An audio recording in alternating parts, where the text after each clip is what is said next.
നമുക്കിന്നൊരു കേക്ക് ഉണ്ടാക്കി നോക്കിയാലോ? ഇതേ എൻ്റെ ഹെൽപ്പറാട്ടോ. 4 മുട്ട പൊട്ടിച്ചൊഴിച്ച് അത് ബീറ്റ് ചെയ്യാൻ നന്നായിട്ട്.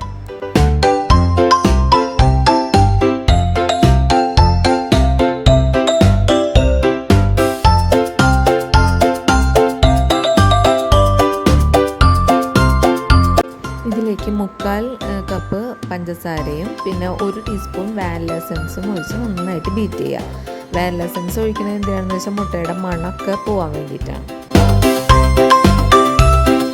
ഒരു പാത്രത്തിൽ 1/2 കപ്പ് പാലൊഴിച്ച് ഗ്യാസ് ഓൺ ചെയ്ത് ചെറിയ ചൂടാക്കുക.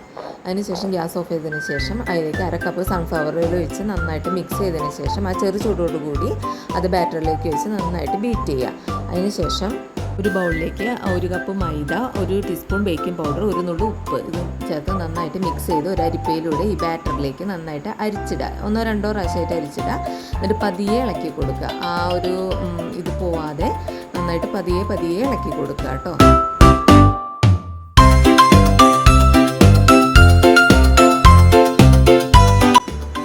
ഒരു പാത്രത്തിൽ ഒരു ടീസ്പൂൺ ബേക്കിംഗ് സോഡയും 1.5 ടീസ്പൂൺ വിനാഗിരിയും നന്നായിട്ട് മിക്സ് ചെയ്ത് അതും കൂടി ചേർത്ത് ഈ ബാറ്ററിലേക്ക് ചേർത്ത് നന്നായിട്ട് ഇളക്കി യോജിപ്പിച്ച് മിക്സാക്കി വയ്ക്കുക.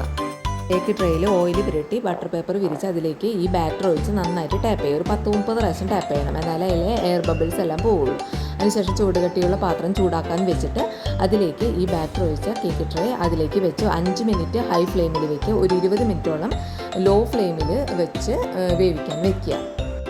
പാത്രത്തിൽ വിപ്പിംഗ് ക്രീം ഒഴിച്ച് നന്നായിട്ട് ബീറ്റ് ചെയ്യുക. ഞങ്ങൾ പാത്രം ചെറുതായി പോയതുകൊണ്ട് ഞങ്ങൾ പാത്രം ഒന്ന് മാറ്റിയിട്ടുണ്ട് കേട്ടോ. ബീറ്റ് ചെയ്തതിന് ശേഷം വിപ്പിംഗ് ക്രീം ഫ്രിഡ്ജിലേക്ക് വെക്കുക.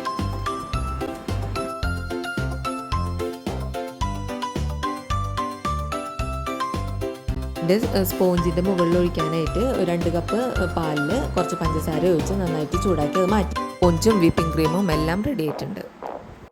നമുക്ക് വട്ടത്തിൽ കട്ട് ചെയ്ത് മാറ്റി വയ്ക്കാം. എന്നിട്ട് അതിലോരോ ഭാഗത്തിലും നമ്മൾ പാലും പഞ്ചസാരയും ചേർത്ത് വെച്ചത് മിശ്രിതം ഒഴിക്കുക. അത് നന്നായിട്ട് സോഫ്റ്റ് ആവാൻ വേണ്ടിയിട്ടാണ് ഇങ്ങനെ ചെയ്യണത്.